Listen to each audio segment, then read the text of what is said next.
जनता party के नेताओं ने किए थे। 2014 से लेकर आज तक 7 साल से भारतीय जनता पार्टी की हुकूमत चल रही है, लेकिन जम्मू प्रांत के साथ जहां भेदभाव हुआ है, वहीं पढ़े लिखे बेरोजगार युवाओं के साथ जिस तरीके से डिस्क्रिमिनेशन हुआ है भारतीय जनता पार्टी के दौर में, वो अपने आप में एक सबसे बड़ी मिसाल है भेदभाव की।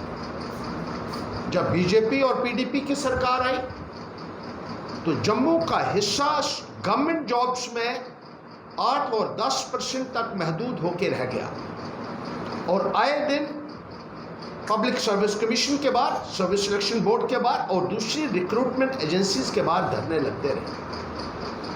और 370 हटने के बाद जब से स्टेट का रीऑर्गेनाइजेशन हुआ है, वो हिस्सा और ज़्यादा कम हो गया है, और तमाम जो नौजवान हैं आज मायूस हैं, गुस्से में।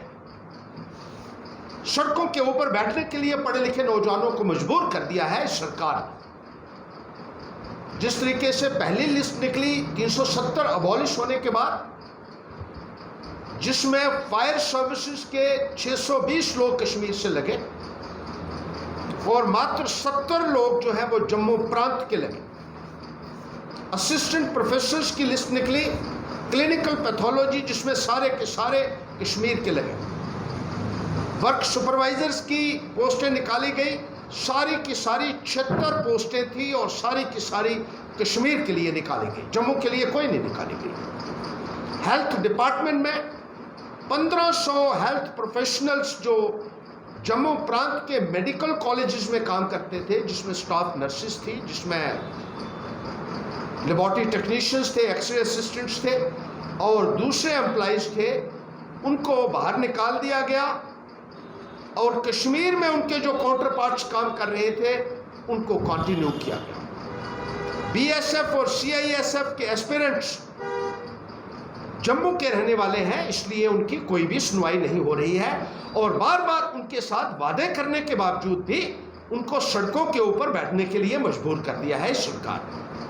इसी तरीके से जम्मू प्रांत में अलग अलग जगहों के ऊपर, चौकों के ऊपर आज पढ़े लिखे नौजवान अपना डेरा डाले हुए बैठे हैं।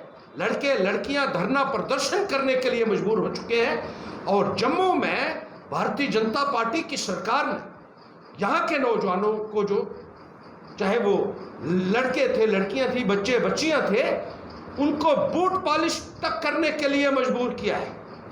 जिस तरीके से जम्मू प्रांत के नौजवानों की अनदेखी हो रही है, रुसवाई हो रही है, उनको डिस्क्रिमिनेट किया जा रहा है उनके साथ, वो अपने आप में पूरे जम्मू कश्मीर के इतिहास में एक मिसाल होगी भेदभाव की, जिसके लिए भारतीय जनता पार्टी पूरे तरीके से जिम्मेदार है। और दूसरी कैटेगरीज के भी जो अनएम्प्लॉयड यूथ हैं, सेमी एम्प्लॉयड हैं, अंडर एम्प्लॉयड हैं, डेली वेजेस हैं, कॉन्ट्रैक्चुअल्स हैं, रैबरे खेल के लोग हैं, फिजिकल एजुकेशन टीचर्स हैं, जो सड़कों के ऊपर बैठे हुए हैं, आज उनकी कोई भी सुनवाई करने के लिए तैयार नहीं है। भारतीय जनता पार्टी को इस संदर्भ में यहाँ के नौजवानों को जवाब देना होगा, और आने वाले वक्त में मैं ये कहना चाहता हूँ कि नौजवान इकट्ठा होकर भारतीय जनता पार्टी को ऐसा सबक सिखाएंगे कि कोई भी पॉलिटिकल पार्टी नौजवानों के जज्बात के साथ विश्वासघात करने का सोच भी नहीं।